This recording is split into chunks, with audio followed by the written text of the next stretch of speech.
Hello student, मैं are के रंजन और आप देख रहे हैं यूट्यूब चैनल रोजाना मैथ स्टडी। रोजाना मैथ स्टडी में आप सबको स्वागत है। आज हम देखिए कुछ क्वेश्चन बताने जा रहे हैं, वो एनटीपीसी और आने वाले ग्रुप डी के लिए बहुत महत्वपूर्ण है। ऐसे ऐसे क्वेश्चन पूछे जाते हैं, तो इसको देखिए हम कैसे सोल्व करते हैं। पहले स्टूडेंट हम आपको कुछ कॉन्सेप्ट बताने जा रहे हैं, क्योंकि कॉन्सेप्ट ही हमारी शक्ति है, पावर है। इसलिए हम आइए कॉन्सेप्ट से समझते हैं कुछ बातें। स्टूडेंट, मैंने क्या किया कि 5 लीटर मिल्क लिया, मैंने 5 लीटर मिल्क लिया और वाटर भी ले लिया 2 लीटर, और इन दोनों को मैंने एक कनस्टर में रख दिया, यानी मिक्स कर दिया। तो हमारा जो मिक्स बना वो 7 लीटर का बन गया। समझ में आया? हमने क्या किया कि मिल्क लिया 5 लीटर और 2 लीटर वाटर लिया, और वो दोनों को मैंने मिला दिया, एक कनस्टर में डाल दिया। तो इस तरह से हमारे यहाँ 7 लीटर टोटल दूध और पानी का मिश्रण हो गया। मैंने फिर क्या किया, दूध की मात्रा बढ़ाने के लिए, मिश्रण की मात्रा को बढ़ाने के लिए मैंने फिर क्या किया, इसमें और 2 लीटर वाटर डाल दिया। जब 2 लीटर वाटर डाल दिया तो पहले 2 लीटर था और अभी 2 लीटर डाल दिया, यानी कि टोटल वाटर 4 लीटर हो गया। और दूध तो मैंने 5 डाला ही था पहले, यानी कि अब जो रेशियो हो गया 4:5 के रेशियो में हो गया। तो देखिए स्टूडेंट, जब मैंने दूध को डाला, जब मैंने वाटर को डाला 2 लीटर, तो वाटर का मात्रा बढ़ा नहीं। जब मैंने वाटर डाला तो वाटर का मात्रा बढ़ा। अब देखिए दूसरे एग्जांपल में मैं क्या करता कि मैंने मिल्क लिया कुछ और कुछ वाटर लिया। मैंने मिल्क लिया 5 लीटर मैंने मिल्क लिया, और फिर 2 लीटर मैंने वाटर लिया। मैंने 5 लीटर मिल्क लिया और 2 लीटर वाटर लिया, और इस तरह हम 7 लीटर का एक मिश्रण बनाया, दूध और पानी का एक 7 लीटर का मिश्रण बनाया। अब देखिए मैंने क्या किया कि मिश्रण की मात्रा बढ़ाने के लिए मैंने 2 लीटर और मैंने दूध को मिला दिया, यानी दूध की मात्रा 60 लीटर हो गया, और इसमें पानी की मात्रा तो वही है। पानी की मात्रा मैंने कुछ भी नहीं किया। मैंने अभी क्या किया, दूध की मात्रा मिला दिया। तो मेरा जो मिक्सचर हो गया, जो मेरा मिश्रण हो गया, वो 7:2 के रेशियो में हो गया।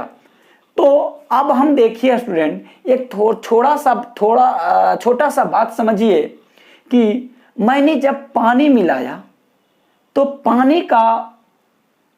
पानी का रेशियो बढ़ गया। जब मैंने पानी बढ़ाया तो पानी की मात्रा बढ़ा। समझ में आया? जब मैंने पानी मिलाया तो पानी की मात्रा बढ़ा, जब मैंने दूध मिलाया तो दूध की मात्रा बढ़ा। यानी कहने का मतलब, जिसकी मात्रा मिलाया जाता है उसी की मात्रा बढ़ता है। मैंने यहाँ पानी मिलाया 2 लीटर तो पानी की मात्रा बढ़ा, दूध तो सेम ही रहा। मिलाने के पहले भी 5 लीटर था, मिलाने के बाद भी 5 लीटर है, यानी दूध तो सेम ही है। समझ में आया? दूसरा एग्जाम्पल में मैंने क्या किया कि पानी मैंने नहीं मिलाया, दूसरा में मैंने क्या मिलाया, मिल्क मिला दिया 2 लीटर। पहले मैंने डाला था 5 लीटर, 2 लीटर मिलाने के बाद 60 लीटर हो गया। और जब मैंने मिल्क मिलाया तो वाटर सेम रह गया, जब मैंने वाटर मिलाया तो मिल्क सेम रह गया। समझ में आया?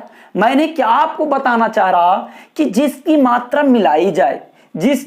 मिलाई जाए उसका मात्रा बढ़ता है, जिसकी मात्रा ना मिलाई जाए और ना निकाली जाए उसका मात्रा घटता बढ़ता नहीं है। मैंने यहाँ वाटर मिलाया तो वाटर बढ़ा, दूध तो सेम है। मैंने यहाँ दूध मिलाया, दूध की मात्रा बढ़ेगा, वाटर तो यहाँ सेम है। समझ में आया? यानी कहने का मतलब है कि जिसका मात्रा हम मिलाएंगे उसका मात्रा बढ़ेगा, जिसको हम नहीं मिलाएंगे उसका मात्रा मात्रा नहीं बढ़ेगा। समझ में आया? हम आपको यही समझाना चाह रहे थे कि जिसको हम नहीं मिलावेंगे उसको हम बराबर रखेंगे, जिसको हम नहीं मिलावेंगे उसको हम बराबर रखेंगे। यहां हमने इस एग्जाम्पल में हमने दूध को नहीं मिलाया, दूध दोनों बराबर है मिलाने के पहले और मिलाने के बाद।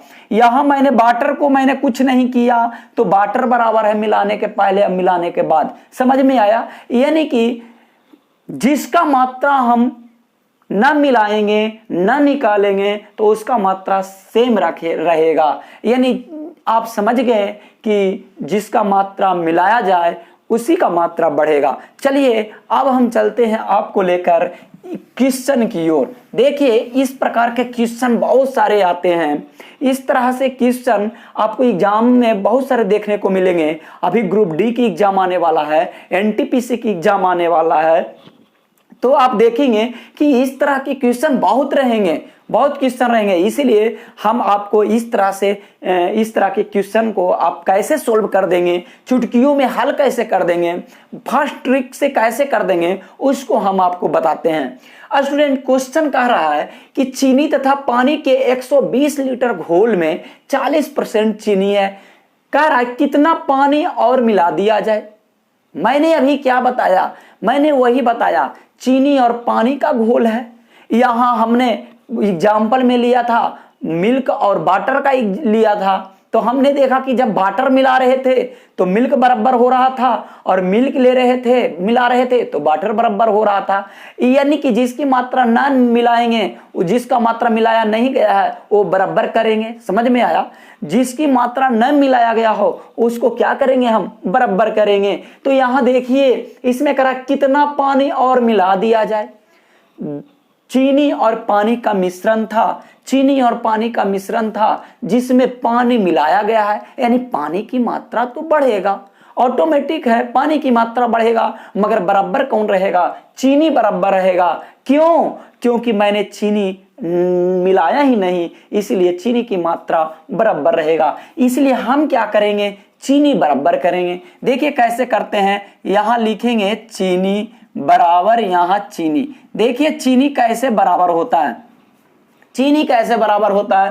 कह रहा है चीनी तथा पानी के 120 लीटर घोल था। समझ में आया? देखिए 120 लीटर घोल था स्टूडेंट, चीनी और पानी का 120 लीटर घोल था। अब देखिए इसमें 120 लीटर घोल में देखते हैं कितना चीनी है। क्यों? क्योंकि हम तो चीनी निकालने चले, हम तो चीनी बराबर करने चले, इसीलिए 120 लीटर जो घोल है इसमें देख लेते हैं कितना चीनी है।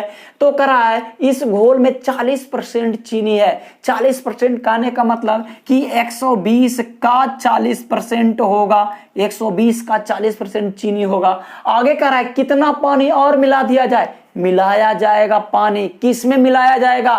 पानी मिलाया जाएगा। किस में मिलाया जाएगा? अरे पूरे घोल में ही तो मिलाया जाएगा ना।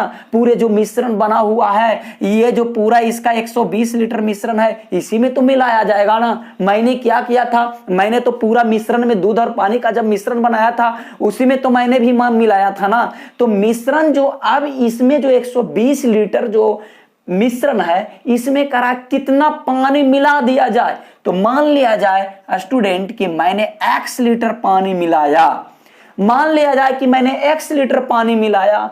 तो अब जो x लीटर पानी मिलाने के बाद जो ये जो मिश्रण बना, ये जो मात्रा है उसका कितना % चीनी है तब निकाल लेंगे। तब ना ये क्या कर लेंगे, अब जो ये मिश्रण बना उसका कितना % चीनी है, उसका कितना यहां चीनी है वो निकाल लेंगे। तब तो चीनी बराबर चीनी हो जाएगा। तो क्वेश्चन कह रहा है कि इस घोल में 80% पानी है। अरे भाई इस घोल में 80% पानी है तो जरूर इस घोल का 20% चीनी होगा। समझ में आया? जब इस घोल का 80% पानी है तो जरूर इस घोल का 20% चीनी होगा। चीनी 20% हम क्यों कह रहे हैं? क्योंकि हमें तो चीनी निकालना है। इसीलिए इस घोल का 80% यदि चीनी है तो 20% जरूर क्या होगा? चीनी होगा। तो देखिए ये भी चीनी निकल गया, ये भी चीनी निकल गया।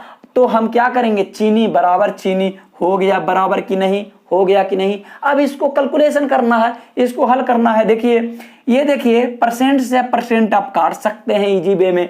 चूंकि देखिए कैसे कटा, 40% का मतलब 40 बटा अब 100 कीजिएगा, इधर भी 20 बटा 100 कीजिएगा, तो 100 इधर भी कट जाएगा, 100 इधर भी उड़ जाएगा। तो हम पहले ही परसेंट काट दिए, समझ में आया।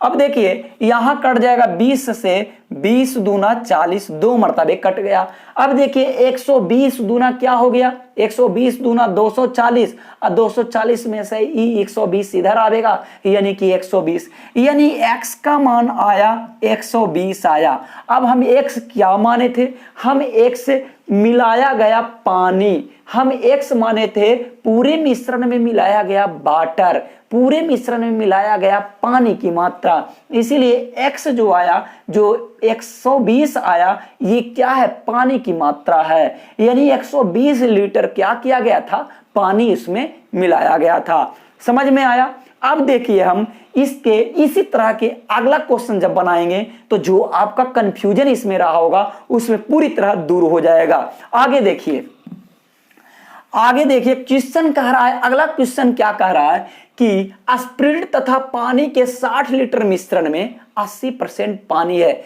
दो चीज का मिश्रण था, स्प्रिट था और पानी था, स्प्रिट के मिश्रण था और पानी का मिश्रण था। अरे भाई बोलो तो किसका मिश्रण था, स्प्रिट का मिश्रण था और पानी का मिश्रण था।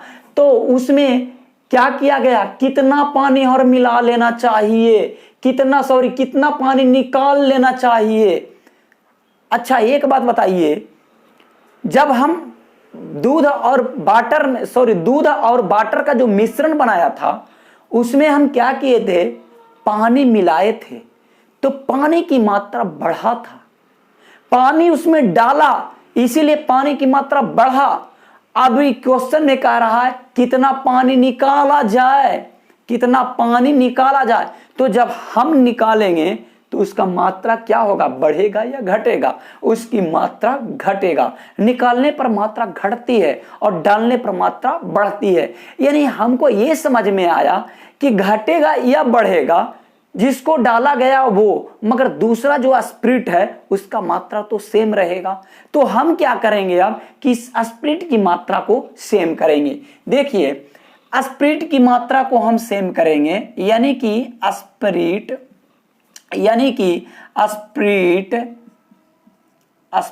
और स्प्रिट को क्या करेंगे, दोनों हम बराबर, देखिए कैसे करते हैं, दोनों देखिए बराबर कैसे करते हैं। 60 लीटर घोल था, समझे, 60 लीटर घोल था, जिसमें क्या किया, 80% पानी है। अरे बाबा 60 लीटर घोल है जिसमें 80% यदि पानी है तो हमें तो स्प्रिट निकालना है, और घोल जो ये 60 लीटर है स्प्रिट और पानी का है। तो जब इसमें 60 लीटर घोल में 80% पानी है तो जरूर 20% क्या होगा, जरूर 20% स्प्रिट होगा। समझ में आया। जब 60 लीटर घोल है किसका, स्प्रिट और पानी का, तो जब इसमें 80% पानी है, क्वेश्चन में कह रहा, मैं नहीं कह रहा हूं, क्वेश्चन कह रहा है 60 लीटर मिश्रण में 80% पानी है, तो जब इसका 80% पानी है तो जरूर इस घोल में, इस टोटल मिश्रण का 20% जरूर स्प्रिट होगा। होगा या नहीं होगा, होगा या नहीं होगा, हाँ होगा। आगे क्वेश्चन कह रहा है कितना पानी निकाल लेना चाहिए। अब दूसरा कह रहा है, कंडीशन कह रहा है कि कुछ पानी निकाला गया है, किसमें से, पूरा घोल जो था उसमें से मान लिया x लीटर पानी निकाल लिए होंगे, मान लिया जाए वो x लीटर पानी निकाल लिया होगा, तो कह रहा है कि इस मिश्रण में 40% स्प्रिट हो जाए, 40% स्प्रिट हो जाए, यानी कि हमें तो स्प्रिट चाहिए और हमें स्प्रिट कह रहा है कि 40% स्प्रिट हो जाए, तो अच्छी बात है। 40% हम यहाँ स्प्रिट यानी मिश्रण का 40% स्प्रिट कर देंगे। तो अब देखिए थोड़ी सी बात यहाँ ये यदि कहा जाता कि 60% पानी हो जाता है, तो जब 60% पानी है इस मिश्रण में तो हम माइंड लगाएंगे कि अरे स्प्रिट और पानी का तो मिश्रण है। जब इसमें नया घोल जो शेष जो घोल बचा उसमें यदि 60% पानी होगा तो हमको ये समझना होगा कि इसमें 40% जरूर स्प्रिट होगा। समझ में आया। और हमें तो यहां और आसान बना दिया कि यहां ऑलरेडी दिया हुआ है कि इस मिश्रण में 40% स्पिरिट है तो अच्छी बात है, इस मिश्रण का 40% स्पिरिट लिख दिए। अब देखिए इसका भी स्पिरिट, ये भी स्पिरिट, यानी इस मात्रा का भी इतना स्पिरिट, इस मात्रा का भी इतना परसेंट स्पिरिट, यानी कि दोनों स्पिरिट क्या हो गया, बराबर हो गया। अब इसे हम क्या करेंगे, काटेंगे। मैंने क्या बताया कि परसेंट का मतलब 100, यानी कि नीचे बटा में 100 आ जाएगा, इधर बटा में 100 इधर आवेगा, ऐसे भी गया कट जाएगा। तो हम पहले क्या करेंगे कि इसको परसेंट से परसेंट गया, खत्म हो गया। अब देखिए 20 दूना ये क्या हो गया 40, ये देखिए 2 से 30 मरतबे कट गया, अरे कटा या नहीं कटा। अब देखिए इसको कैसे हल होगा, ये माइनस में x है, इधर क्या बचा 60 माइनस x बचेगा, 60 माइनस x इधर बचा और इधर 30 बचा। अच्छा ये x माइनस में है तो इस तरफ हम ले आएंगे तो x प्लस में हो जाएगा, और ये 60 इधर है और ये इस तरफ ले जाएंगे 30 को तो 30 माइनस हो जाएगा, यानी कि 60 माइनस 30 बराबर 30, यानी x बराबर क्या हो गया 30। अब बताइए कह रहा है कि कितना पानी निकाल लेना चाहिए, ये जो 60 में से जो x घटाए थे जो निकाली गई पानी की मात्रा था, तो यही x से निकाली गई पानी की मात्रा 30 आया, यानी कि लीटर में दिया हुआ है, यानी कि 30 लीटर क्या किया गया था, निकाला गया था। समझ में आया। अब आप समझ गए होंगे, अब आप पूरी तरह से समझ गए होंगे कि जिसकी मात्रा निकाली जाए, जिसकी मात्रा डाली जाए, उसका मान घटता है या बढ़ता है। मगर जिसको हम न डाले, हम नहीं डाले और हम नहीं निकाले तो उसकी मात्रा कैसे घटेगा बढ़ेगा। यानी कि जिसका मात्रा निकालेंगे उसी का मात्रा घटेगा बढ़ेगा, और जो दूसरा मिश्रण रहेगा उसका मात्रा सेम रहेगा। वही चीज मैंने किया, यहाँ पानी निकाल रहा था तो पानी की मात्रा घटेगा बढ़ेगा, हमने स्पिरिट को बराबर कर दिया। समझ में आया स्टूडेंट। चलते हैं आगे की ओर। आगे क्वेश्चन क्या कहता है, देखिए आगे क्वेश्चन कह रहा है चीनी तथा पानी के 12 लीटर घोल में 4% चीनी है। एक चीनी और पानी का घोल था, थोड़ा समझिए, चीनी और पानी का घोल था जिसमें 4% कह रहा है, 4% कह रहा है चीनी है। चीनी और पानी का 12 लीटर घोल था जिसमें 4% चीनी है। अब यहाँ इतना तक जब मैंने क्वेश्चन पढ़ा तो पता नहीं लगा कि हमें बराबर क्या किस चीज को करना है। आगे पढ़ते हैं, ये तो पता चल गया कि चीनी और पानी का घोल है। अब हम देखते हैं आगे क्वेश्चन में कह रहा है घोल को गर्म करके वाष्प द्वारा 2 लीटर पानी उड़ा दिया गया।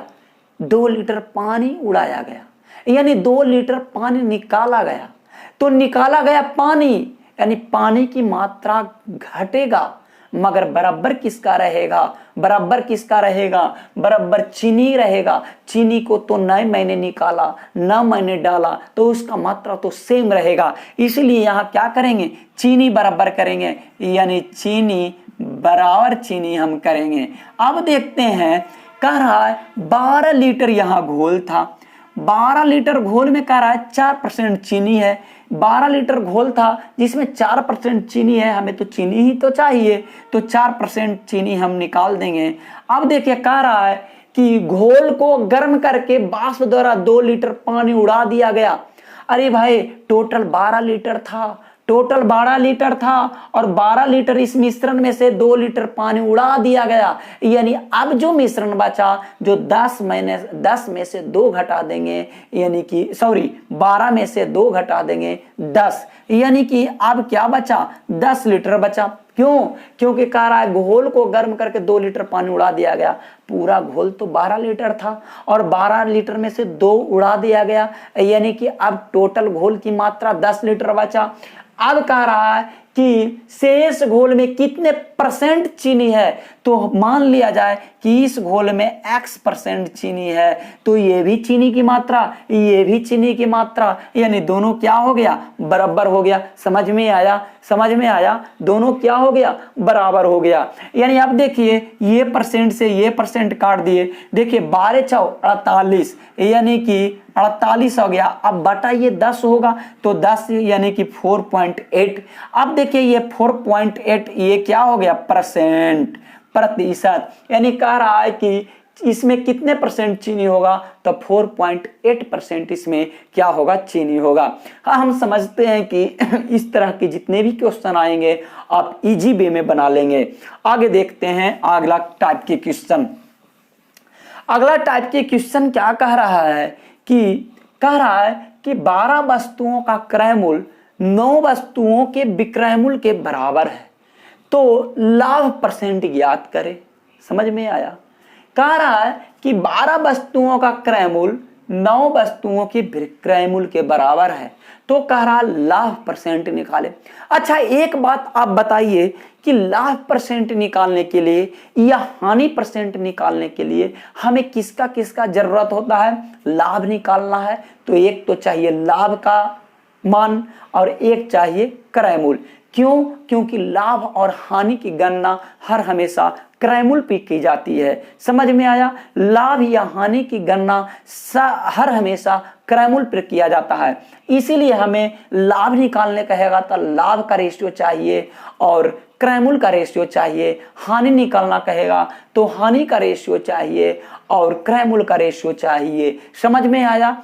हम एक ही बात बताया इसमें कि लाभ या हानि की गणना हर हमेशा क्रय मूल्य पर की जाती है। यानी कि लाभ परसेंट निकालने के लिए और हानि परसेंट निकालने के लिए हमें लाभ या हानि और दूसरा क्रय मूल्य चाहिए ही चाहिए। देखिए एक बात, 12 वस्तुओं का क्रय मूल्य 9 वस्तुओं के विक्रय मूल्य के बराबर है, यानी क्रय मूल्य और विक्रय मूल्य बराबर कर रहा है। तो जब इस तरह से जब क्वेश्चन रहेंगे तो देखिए कैसे बनाया जाता है। देखिए जैसे क्वेश्चन कह रहा है वैसे हम लिख देंगे। कह रहा है क्वेश्चन 12 वस्तुओं का क्रय मूल्य, यानी कि 12 वस्तुओं का क्रय मूल्य यानी कॉस्ट प्राइस सीपी लिख दिए। क्रय मूल्य को हम लोग सीपी से सूचित करेंगे। 12 वस्तुओं का क्रय मूल्य कह रहा 9 वस्तुओं के विक्रय मूल्य के बराबर, यानी कि 9 वस्तु के विक्रय मूल्य के मतलब सेलिंग प्राइस यानी कि एसपी, यानी कि 12 वस्तु का क्रय मूल्य 9 वस्तु के विक्रय मूल्य के बराबर होता है। समझ में आया? मैंने बराबर कर दिया। अब देखिए क्या करेंगे, यानी कि सीपी और एसपी का हम रेशियो निकाल लेंगे। इससे क्या मालूम कर लेंगे? सीपी और एसपी का रेशियो मालूम कर लेंगे।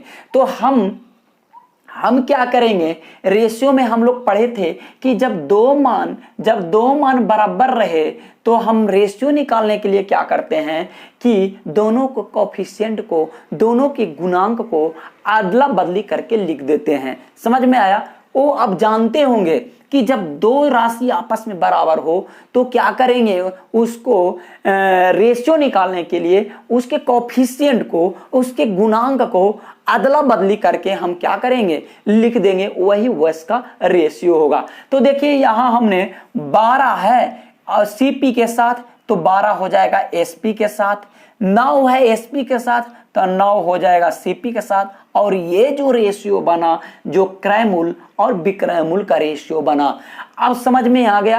क्रय मूल्य और विक्रय मूल्य का रेशियो निकल गया, यानी कि लाभ परसेंट या हानि परसेंट निकालने के लिए हमें एक क्रय मूल्य और विक्रय मूल्य का भी रेशियो पता चल जाता है, तो उससे हमें लाभ या हानि पता चल जाएगा। समझ में आया? क्रय मूल्य और विक्रय मूल्य का यदि रेशियो पता चल गया तो उससे भी हमें लाभ हो रहा है या हानि हो रहा है उसका भी पता चल जाएगा। तो हमने क्या किया कि क्रय मूल्य और विक्रय मूल्य का रेशियो निकाल लिया।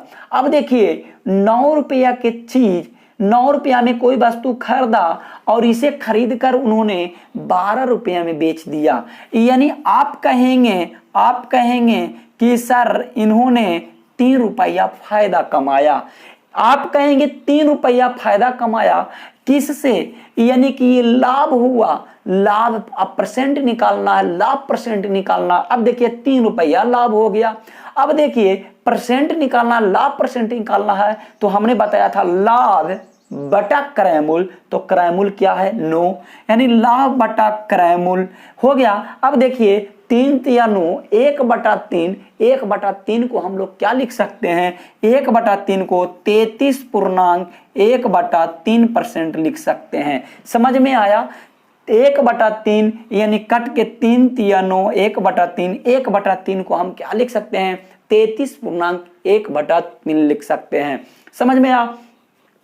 जैसे लाभ परसेंट क्या होता है, देखिए इसको थोड़ा डिटेल्स। लाभ परसेंट क्या होता है, लाभ 3 बटा क्रयमूल गुना हम लोग क्या करते, यहाँ 100 करते या नहीं करते। अब देखिए 3 तिया 9, 100/3, 100/3 को क्या लिखेंगे, 33 तिया 99, 33.1/3%। ये चीज हमने क्या किया, छुपा लिया। मैंने क्या किया, 1/3 को 33.1/3 डायरेक्ट मैंने लिख दिया। यदि ऐसी छोटी छोटी ये चीजें आप यदि याद रखेंगे तो आपका एग्जाम में बहुत टाइम बचेगा। समझ में आ? अब कोई कहे 1/2, 1/2 का मतलब कि 50-50 यानी 50%। 1/3 के मतलब 33.1/3, यानी कोई कहे 1/5 यानी कि 20% होगा, कोई कहे 1/4 यानी कि 25% होगा। समझ में आ गया? तो इस तरह से जो छोटी छोटी चीजें हैं जो आप थोड़ा याद रखिए ताकि आपके कैलकुलेशन में बहुत मददगार साबित होगा। आपने देखिए, आपने डायरेक्ट लिख दिया 33.1/3। आपने जैसे ही देखा कि 1/3 आया तो आपने इसका परसेंट लिख दिया 33.1/3। अब कोई स्टूडेंट को पता नहीं है तो वो क्या करेंगे, 3/9 गुना 100 करेंगे और जितना देर में ये भागा दे के काटेंगे, परसेंट निकालेंगे, उतना देरी में आप क्या कर लोगे, दूसरे क्वेश्चन को हल कर लोगे, दूसरे क्वेश्चन को आंसर दे दोगे।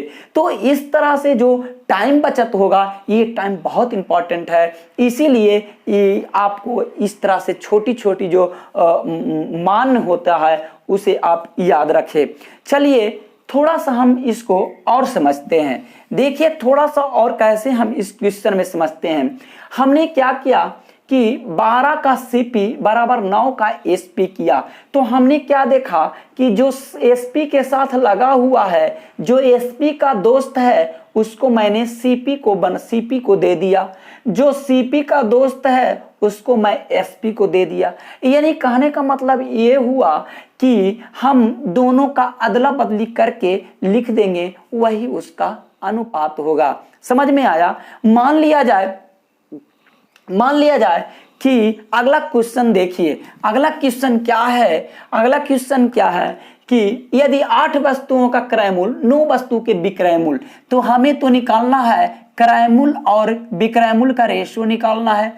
अब देखिए हम क्या करेंगे, दोनों का अदला बदली करके लिख देंगे, वही मेरा क्या होगा, वही मेरा अनुपात होगा, रेशियो होगा। 8 वस्तु का क्रयमूल, तो 8 वस्तुओं का क्रय मूल्य कह रहा है तो 8 हम लिख देंगे विक्रय मूल्य के साथ। 12 और 9 वस्तु का विक्रय मूल्य, तब भी 9 वस्तु का विक्रय मूल्य कह रहा है तो 9 हम लिख देंगे क्रय मूल्य के साथ। इस प्रकार हमें 9:8 प्राप्त हुआ सीपी और एसपी का मान। समझ में आया? अब देखिए 9 रुपया की चीज इन्होंने 8 रुपया में बेच दिया, बेचारा ठगा गया। 9 रुपया में सामान लिया था, 9 रुपया में सामान लिया था और बेचने समय उसकी मति भ्रष्ट हो गई, 8 ही रुपया में बेच दिया, यानी उसको 1 रुपया क्या हो गया, 1 रुपया लॉस हो गया। किस पर? मैंने बताया था लाभ या हानि की गणना क्रय मूल्य पर की जाती है, यानी कि 9 पर। अब बताइए 1/9 का मतलब होता है 11.1/9% की क्या हो गया, हानि हो गया। क्या हो गया, इसे 11.1/9% का इसे क्या हो गया, हानि हो गया। तो इस तरह का जो रेशियो निकालने का है तो हम क्या करेंगे कि इसको थोड़ा शॉर्ट में बनाएंगे। हम जिसको क्रयमूल्य के साथ लगा हुआ है उसको विक्रयमूल्य मान लेंगे और जिसका मान विक्रयमूल्य के साथ लगा हुआ है उसको क्रयमूल्य का रेशियो लिख देंगे और ये जल्दी बन जाएगा। समझ में आया? तो हम आशा करते हैं कि ये जो मैंने बताया, ये जो 5 क्वेश्चन मैंने बताया, ये आप लोग समझ गए होंगे और मैं इसी तरह आगे और क्वेश्चन लेके आएंगे और आप लोग हमें सपोर्ट कीजिए। ओके, तब तक आप अपना ख्याल रखिए। ओके, धन्यवाद।